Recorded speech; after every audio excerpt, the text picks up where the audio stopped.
And it was incredible. I mean... Sorry. Walter! It was incredible. You can pick up. Yeah.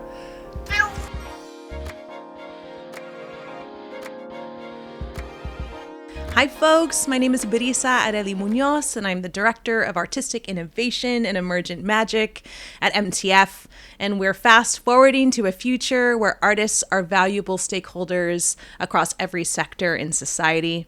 I'm here joined by two incredible artists who have been through MTF over the years. We have Emmanuelle Zagoria, and we've got Ben Bonnema with us. And I'm excited to chat because both Emmanuelle and Ben were present at our very first ever live podcast recording of Fast Forward. So we'll get a chance to talk a little bit about what that experience was like, but they're also artists in their own right. And so I'd love to get a chance for us to get to know a bit about their work, a bit about the ways that they're thinking about the intersection of musical storytelling and work across sectors. So super excited to have you both. Let's start by getting to know you a little bit better. Shall we start with you, Emmanuelle? Can you tell us a little bit about yourself, a little bit about your artistry?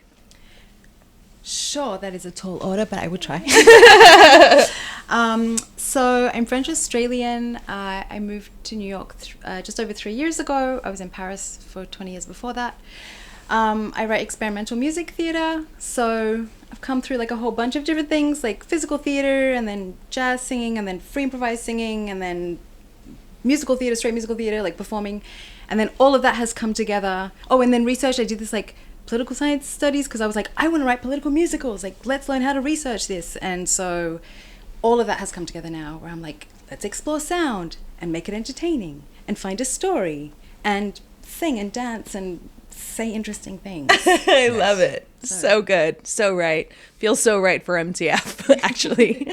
Ben, I'd love to hear a little bit more about yourself as an artist and the work that you make in the world.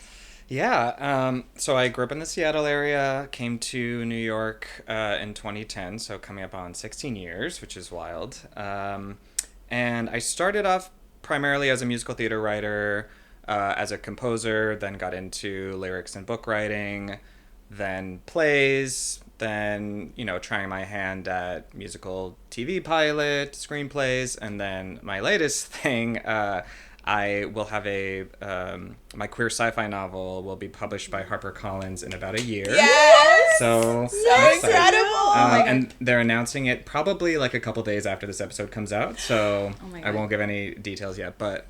details! But, yeah. So, very excited about that. It's super queer, super anti-capitalist, and yeah, so I love working across genre, across mediums, and that's a little intro. Amazing. Oh my God.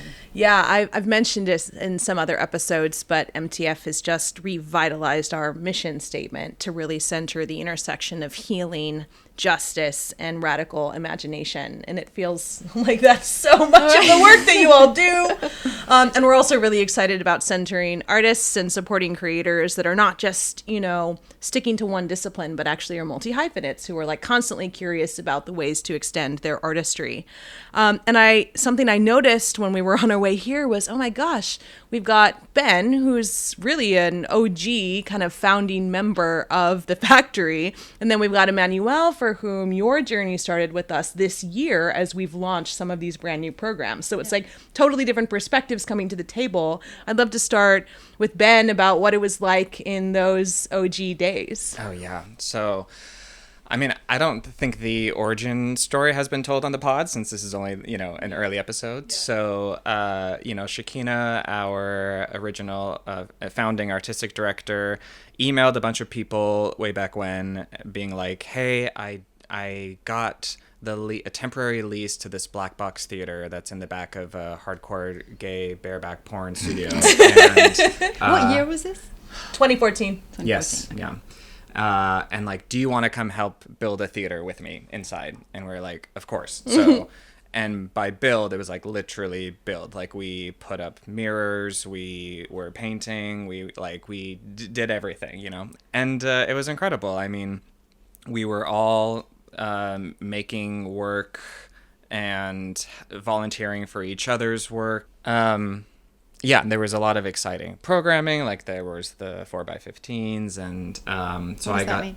Oh yeah, so they would take the first 15 minutes of 4 different musicals and stage them in front of some industry folks who then gave feedback. And the idea was we wanted something besides just a full 20 an hour reading, but to actually see a chunk of the show on its feet could be, instructive, and it was. And then my musical Boys Who Tricked Me was the first showcase code production that we had in the black box. It was like fully staged, 3 weekends of audiences, I think. We had people show up in their pajamas. We poured wine directly into their mouths. It was a slumber party, my gay. It was great. It was so fun. Yeah. And I'm just so excited to be back at MTF after a little hiatus. And I think it was about a year ago now that one of my other musicals, The 100-Year Storm, writing with Pia Wilson and Brian Kavanaugh Strong, did a table read with MTF. So continuing to develop work with the factory. Yes. You are. Thanks so much. Also, you were dropping the seedlings of 4x15s. We're finding a way to bring it back in the fall. We can't reveal the information yet, but stay tuned. Nice. Emmanuelle, so you are kind of newer to the factory. How did you find out about the factory? How did you, what programming did you start getting involved in, and what's been the experience of that process? I'll start with the end. The experience has been amazing. So, basically, I like from France, I was like, I'm gonna get to New York one day, for like years and years. And so MTF like came up like a whole bunch, like what are spaces that incubate musicals, that create from the ground up, kind of like a really supportive of musicals. So did I meet you at the Broadway, Yes, Museum 'cause of Broadway yes. conversation? That's where we first met, right? Yes. Yeah, because I was I'm part of Maestra, so I was there because there was Maestras on the panel. So, and then I was like, oh, MTF, and then you would speak, and I was like, this is amazing. Let me go speak to this amazing person. So, yes. So yeah, I'd heard about it, just by way of projects that make musicals. Yeah. And then Groundworks happened. I don't know, I discovered Groundworks, which is like this open space to come and work together. And then I started there, and it was amazing. And I'm part of this other writers group called Untitled. And so it was like, like this developing space. I was like, oh, this is another development space within this institution that supports kind of new works and scary parts. Yeah. Yeah. And then there was the hot mic night. I was like, wow, this is like propulsing it straight away. Okay, on its feet, let's go. That's it. Like, there were 3 sessions in, and then it's like, okay, do you want to present? I was like, oh my God, yes. Challenge accepted. Yes. And, to pull the threads together, some of the language has morphed, but a lot of the seedlings of what MTF was in the original days still feels like it's present. So, Ben, what you would have understood as a salon is what we're now understanding as a hot mic night, right? Yep. It's like we're just going to test out an idea. Yep. It's going to feel like really half-baked, and this is the first time we're ever doing it, and it feels vulnerable. And Emmanuelle, you came out with this gear, and you were ready to go. Yeah. Can we start diving in a little bit to the show that you're working on, specifically because it is another project that is at the intersection of musical storytelling and health and wellness? Yes, it is. I'm excited to hear about this. I don't know about it. Okay. It's called Out of Your Mind, and it's about the brain and trauma. And the idea came because I just wanted to kind of democratize knowledge. So there was a thing of like, being in therapy or just like reading books and like talking to people. I'm like, this should be common knowledge. This is crazy. And I just kind of felt a bit of a responsibility of like, I write musicals. Let's share this knowledge. Musicals are accessible. Let's make it fun. Let's put a song to like what happens to your brain. And then people will be like, oh my God, that's why I'm like angry all the time. Or that's, like I just kind of wanted to, that's why I did those studies. Because I was like, there's all of this information that gets stuck in like books and scientific journals and in the academic arena, and it's like, but everyone should know this stuff. Yeah. And it's just not accessible. And the opposite end is like musical theater is like a very, like in my mind, the most accessible. It's like, let's sing a song about it, let's dance. And it's also got this kind of frivolity or this like lightness to it. Yeah. So you can trick people. You'd be like, ha ha ha, this is a light thing, and then bam, here's some information for you. So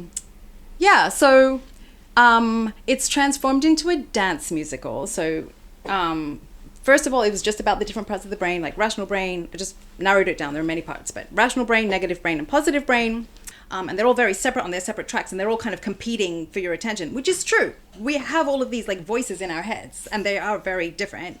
And then there's a trauma event, which puts them all offline, and then they all have to come together to become a holistic person, because we are all of those things. And if we just like integrated it all, the negative brain is just trying to keep us safe, you know, but like it can also sabotage us. Anyway, so I love that idea of dance being the mechanism for the embodiment of all of these things coming together. Yes. And I appreciate too the this understanding that this form doesn't have to just live as kind of entertainment, but it can truly be offering access to knowledge and resources that not everyone gets access to. Yeah, that's the idea. And then dance music. Go. I was gonna say the initial drive you had to write it, I relate to so much, because when I first did cognitive behavioral therapy and learned like thoughts cause feelings and like what the sympathetic nervous system is, what the parasympathetic, I was like, why isn't this taught in school? Oh my God, that's exactly the whole, that is it. That's the whole reason. And then I read like No Bad Parts, which I love if people are into internal family systems. It's not for everybody. And then most recently I read Gabor and Daniel Matte's book, The Myth of Normal, which is about, it's a more holistic look at health and well-being, about the societal factors that cause stress and trauma, including living under capitalism. And it's so good. Wow. Yes. Yeah. Which I think too connects, speaking of living under capitalism, Mm-hmm. I'm thinking about the intersection of sectors that exists in your work, Ben. Yeah. You are a creator and an artist, but you also had a sort of awakening of sorts that sort of transformed you into being an organizer. I'm curious to talk about how that moment happened and how it's informed your work. Totally, yeah. It started when I took a 9-week online course from an organization called Anti-Capitalism for Artists, and it covered so much in such a short period of time. There was the intro to Marxism, racial capitalism, capitalism and gender, what it means to organize, what the culture industry is, this idea from Adorno that like art under late-stage capitalism is largely about these for-profit companies churning out cultural products that are just carbon copies of one another and are dead and meaningless and meant to pacify the audience away from real action and resistance. So incredible course. It truly like changed my brain in a very specific way. Yeah. And then I was able to put the theory into practice by organizing my first union. I was, it's actually 2 blocks away from here. Vital, West Harlem, climbing gym. It used to be Steep Rock West. It was bought out by Vital. They weren't really listening to the workers, so we organized and formed a union, and I was on the bargaining committee, which bargained for a year, and we ended up getting the first contract for any climbing gym in the U.S. And since then, I think like 35 climbing gyms have unionized across the country. So what does bargaining mean? So when you form a union, your representatives of the union, the workers, sit across the table from the owners, and usually they're lawyers, to negotiate a binding contract it sets working conditions and all of that. Usually renewed every 3 years. So just wanted to plug Climbing Workers United. Yes. This is look it up, follow them on Instagram, they're great. I'm still close with all the organizers. Amazing.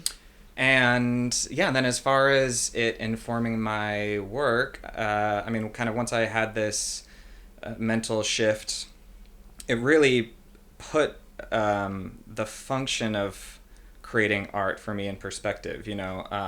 There's this John McGrath quote I really like. He's a British theater maker. The theater can never cause social change, but it can articulate pressure towards one. It's the idea that art cannot take the place of real resistance, but it can fortify it. art does have a lot of, it wields great influence. You know, it changes culture, and culture changes people's understanding of what's politically possible, right? You know, I think the ruling class has a lot of power. They own a lot of oppressive structures that we simply can't dismantle at the moment, but we can engage in shaping culture and utilizing the affective power of art, kind of like you were talking about, the tools of musical theater, the song and dance of it all, to lift up and motivate struggling people and oppressed people worldwide. And emotions, like engaging like when people get when they emote, then they engage and it moves, like it you're like, it's literally movement inside your body. So. Yes. I worked with a choreographer, Jeffrey Page. He was quoting someone else, but I think he talked about the function of art being able to shift your internal furniture. And I really appreciated that. And I think I've mentioned this actually in another episode, but there was, I have a mentor who, when I told him the work I was doing, he said, "Oh, wow, that sounds like quantum physics." And I was like, "What?" And he was like, "Well, you have the wave and you have the particle. You know, the particle is the set and the costumes and the actors on stage, etc. And the wave is like the energy that takes over a group of people that like allows them to all in unison sing at the same time." And I found that really provocative, you know, as to think about, the function of art in order to inspire people. Yeah. And I'm so inspired by you all as creators. And I know that 100 Years Storm also is looking at the intersection of, like, you know, you're using a musical as a means to talk about climate devastation and climate catastrophe. Can you tell us a little bit about, you know, that piece itself? Yeah. Our book writer is Pia Wilson. She's, you know, this really incredible Black woman who helped us shape this story about environmental racism, really. But, I mean, our short pitch is, it's a mother-daughter story about climate change, mermaids, and magic. So that's a good one. Thank you. Well done. Really good. We're excited.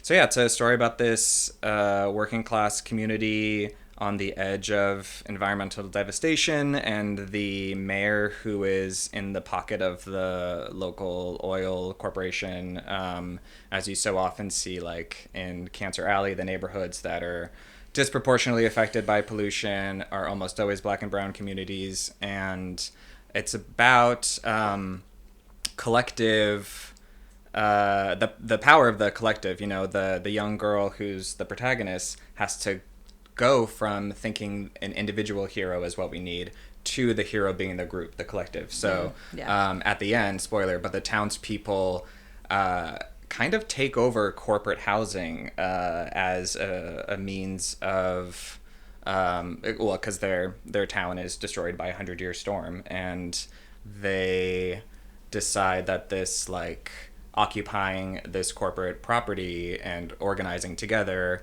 is going to be their first step towards, you know, collectively building power and maybe helping other towns to do the same. Just like collective, that is how we create change. Like literally, like in all the different researches that I've done, like that is like, because I was looking into climate change, and like that is the thing. It's like together. Us all together. Together. Like that's how you, like, ground up. That is how any change has ever happened. Yeah, and in many ways it's the opposite of what we're propagandized about in the US, of this hyper individualistic culture, when that's what's keeping us from organizing, and organizing is how we build power to enact change. Yeah. Correct. So I also wrote several climate change situations. Oh, tell me about it. Okay. One was when I was back in France. It was for this pianist called Andy Amler, and he was writing this climate change oratorio for 5 soloists and 100 singers. And he was like, "Do you want to write the lyrics?" I'm like, "Sure." He shouldn't have said that, because I take things very seriously. Yes. And I spent like a year and a half, like, heavy researching. I was like, research. And he was like, "Whoa." And I just had like these, like, so many pages. And then we wrote these lyrics. And then I came here and I was like, "Oh, I need to make stuff. I have all this research. Climate change is really important." And then I made this climate change song cycle for harp, cello, and voice, and satirical texts. Yes. And the idea was that it was pretend the apocalypse, and then all the texts were from different people's perspectives. So like the oil person, the politician, the old ladies who organize. So it was all based on the research that I'd done that was real. Like all these old ladies had literally just won a case. Like they took, I can't remember who exactly, to court, but I was like, yes, like, anyway, that, and then just in the Human Rights International Arts Festival, very long. Anyway, I just did one called Femme Echo, which is like ecofeminism, and it was this like Dada musical performance piece, climate change themed. Hello, hello, hello. This is Areli Knox, and I am co-executive director of Musical Theater Factory, specifically the director of decolonization and sustainability.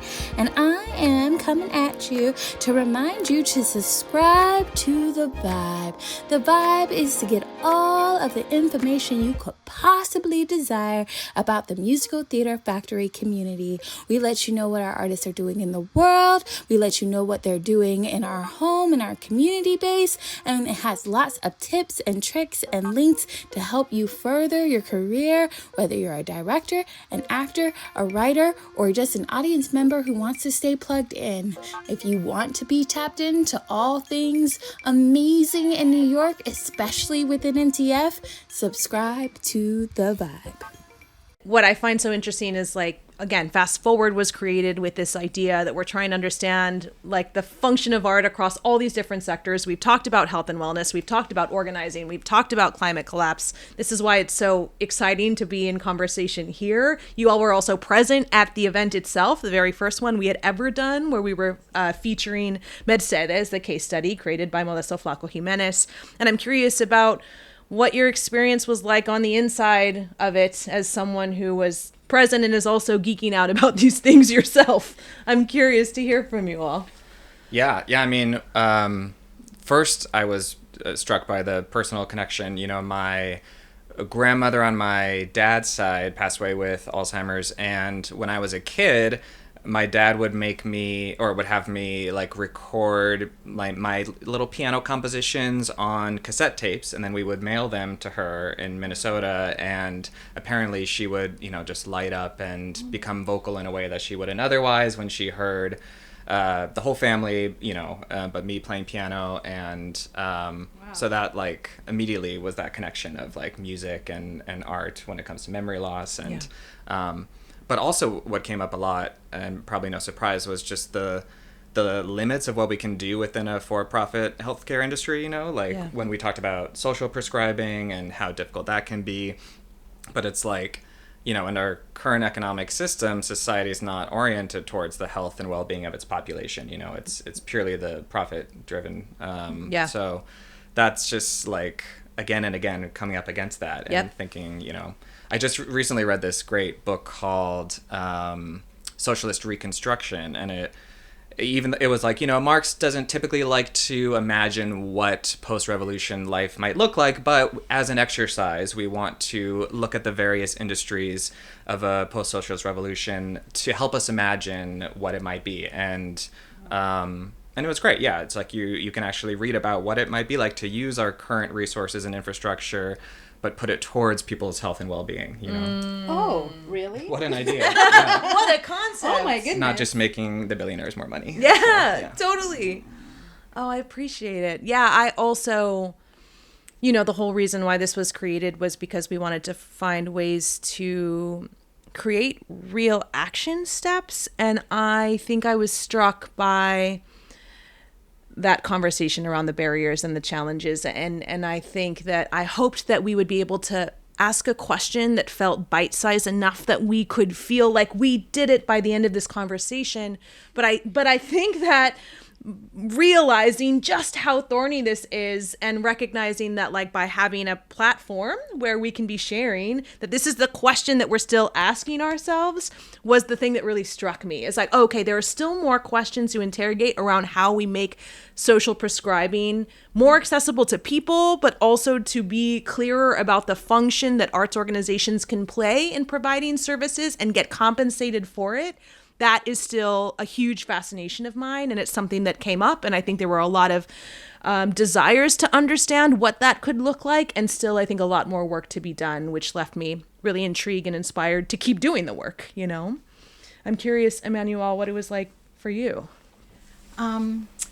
First of all, I was geeking out about the fact that there were specialists in the room. Yes. I was like, this is awesome. And that's what I think, I mean, I would love that to happen way more often, you know, like talk about a thing and then have all these different perspectives and be like, let's sing a song about it. And then, let's hear from a specialist about it.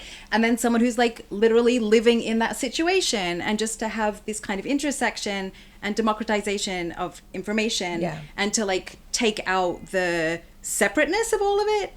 And also, like, how do you, so obviously art, like prescribing art or prescribing like global wellness, like helps, like it makes us better humans, and it makes us, it's also like better for the companies because you get less sick, you know, like it's just, but like how do you, my question was, how do you notate, like how do you take document the measure, how do you measure you doing better holistically, you know, like well, I mean, you can probably take your blood pressure and be like, oh, that's lower. You know, like I'm like, it would be, how do you implement that? You know, this idea of like cross-pollination. And I just really wish that sectors would talk way more, you know, like it's just, and I think like, you know, scientists or doctors or, you know, I think they do want to share their knowledge. There's just, I think one of the specialists, I can't remember which doctor it was, who was like, Dr. Mark.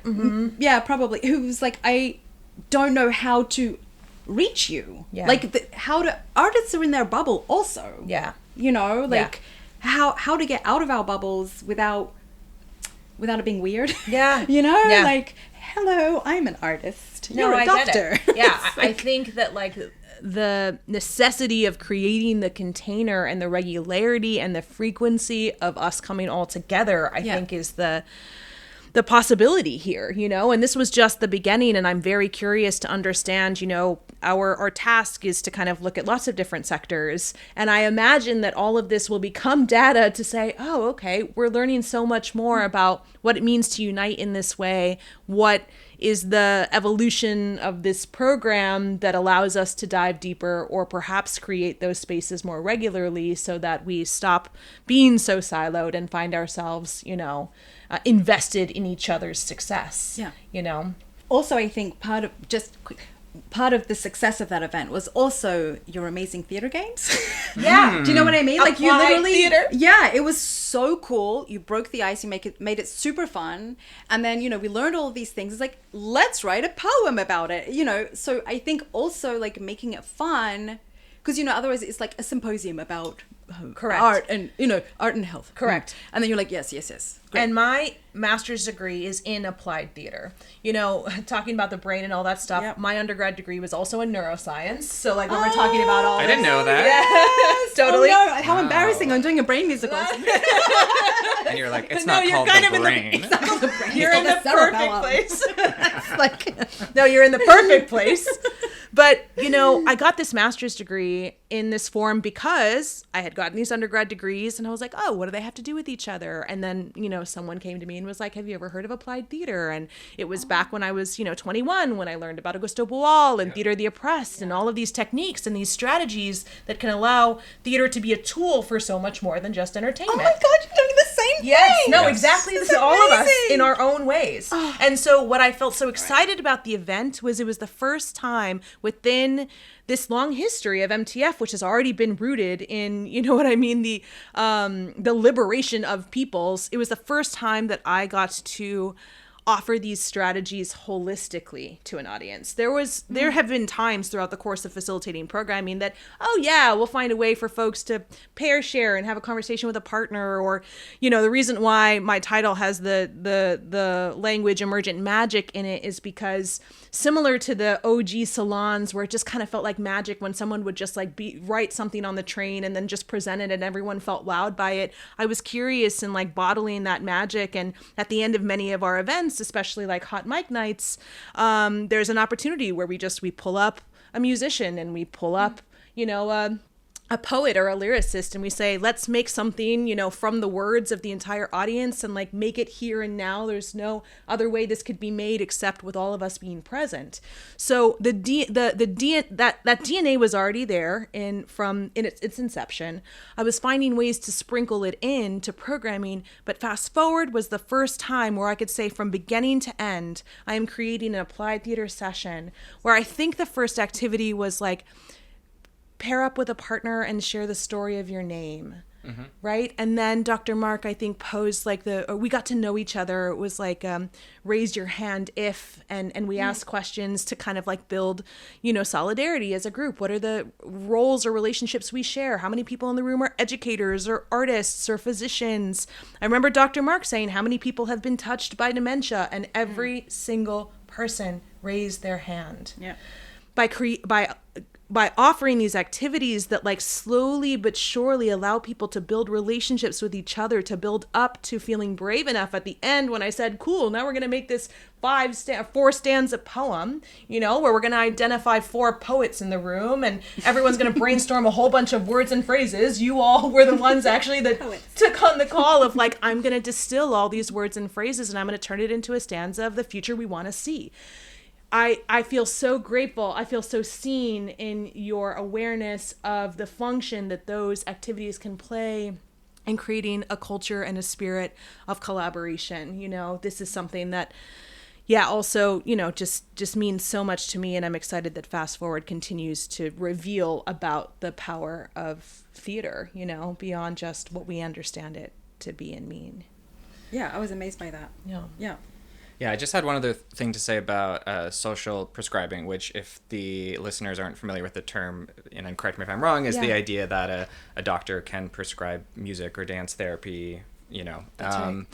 And yeah? No, I'm gonna add to that. And what I love about that is, you know, because thinking about how to or whether to reform the current healthcare system or whatever, you know, I like the idea of non-reformist reforms, which are changes that don't further entrench the for-profit healthcare industry, but can help people heal and grow in the current system. It's kind of like the parallel path of like, we need to overthrow capitalism, but we also need people to be well in the meantime, you know? Right. So it's like a non-reformist reform because it's not a reform like police cameras that further entrenches the funding of something bad. It's like, no, this is something that's going to help people get better. Yes. You know? Yes, absolutely.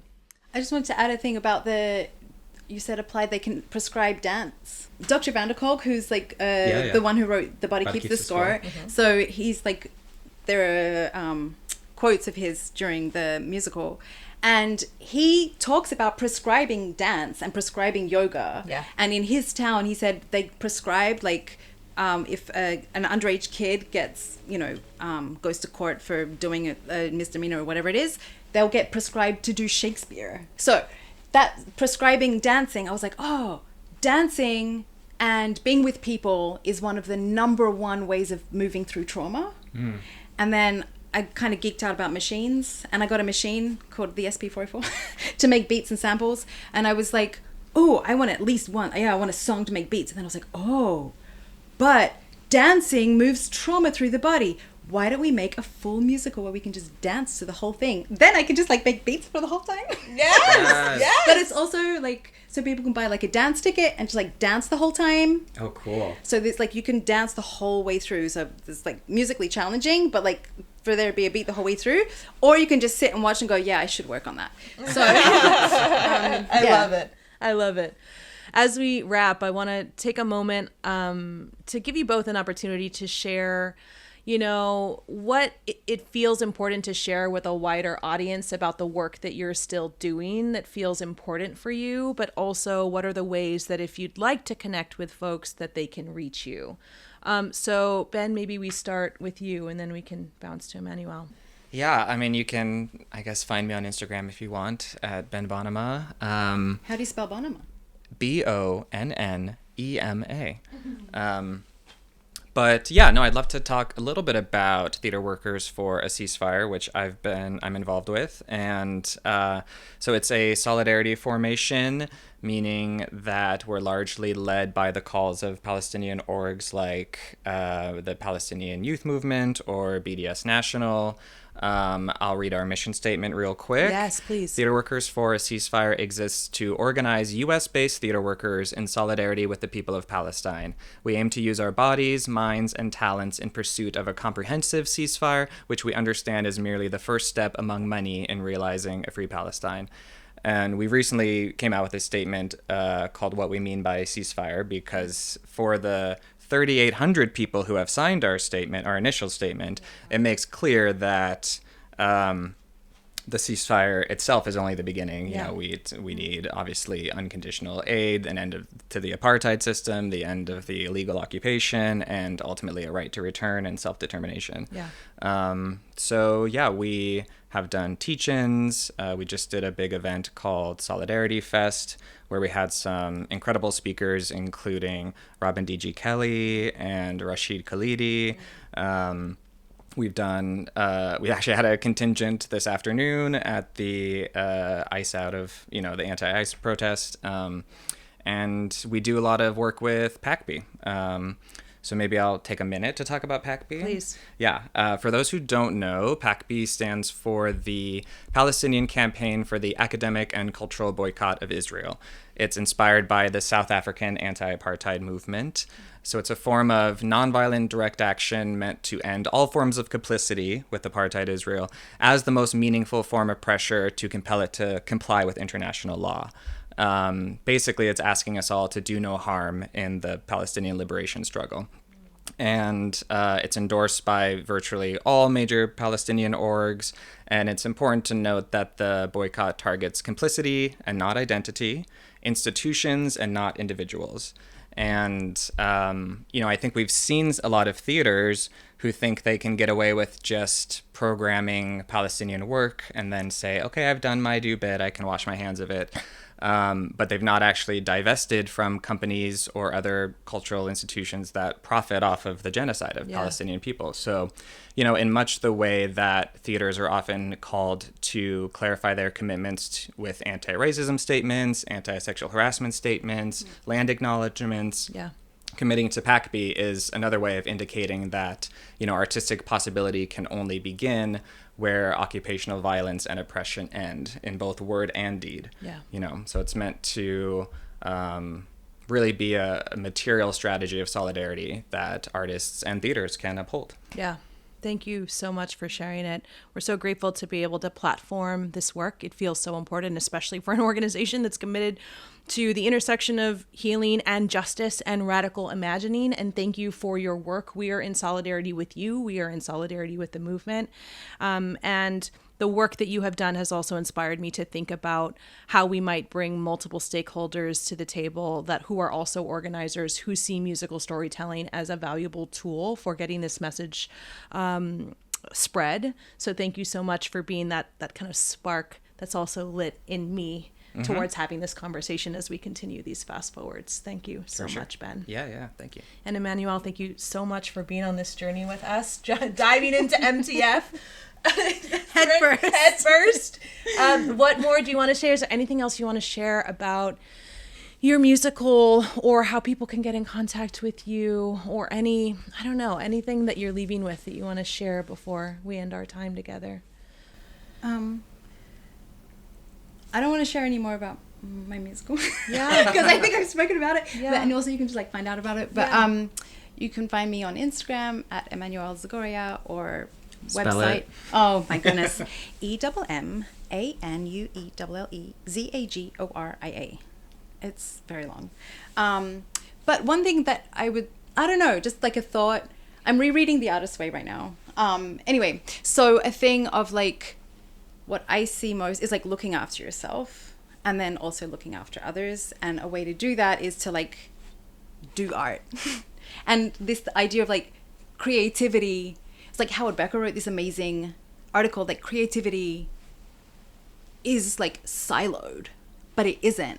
It shouldn't be cooking. Yeah. He's deciding what to make 7 days a week with those ingredients, that is creativity. You know, like deciding what to wear, that's creativity. And so I just like love that idea. And again, it's like, why doesn't everyone know this? You know, like this thing of like paint, you know, like draw, like dance. Yeah. I don't know. And just like, not as like this frivolous thing, but it does actually move the spirit, and it does actually help you be more productive and help you in your relationships and all of those things. And then once you're doing well, then you can also like check out other people and like be kind to other people and like share what you've learned and like what you have to lift them up too. Yeah. That's all. I'm really appreciative to both of you for being along for the ride and for the journey. Also so grateful for audience members for tuning in. So excited to share more about Fast Forward in future episodes. Thanks. Hey there, it's Areli Knox, Co-Executive Director of Musical Theater Factory, specifically Director of Decolonization and Sustainability, and I am here to remind you that if anyone's got us, we got us. In this time of chaos and insanity, invest in the community that is investing in you. Invest in the We Got Us Fund, a new initiative by MTF to make sure that every single member of our community is not getting paid just a living wage, is not getting paid in exposure, is not getting paid in promises, but it's getting paid a thriving wage. Yeah, you heard me, a thriving wage. Help us ensure that everyone in your community, everyone in our community is able to not just live, but thrive. Invest in the We Got Us Fund today. Hey everyone, I'm Falan, and thank you so much for tuning in to this episode of Fast Forward. I am on the MTF staff as the Coordinator of Connectivity and Systems. And if you want to stay tuned in, please like, subscribe, click the bell so you don't miss future episodes, upcoming releases, and live tapings. Thank you so much for tuning in, and we'll see you next time. Hold on. We're gonna pause while I think of my thoughts. Absolutely. It's perfect. Walter was like, I want to play. Yeah, That's yeah, right. yeah. I right. did invite him in this episode, so.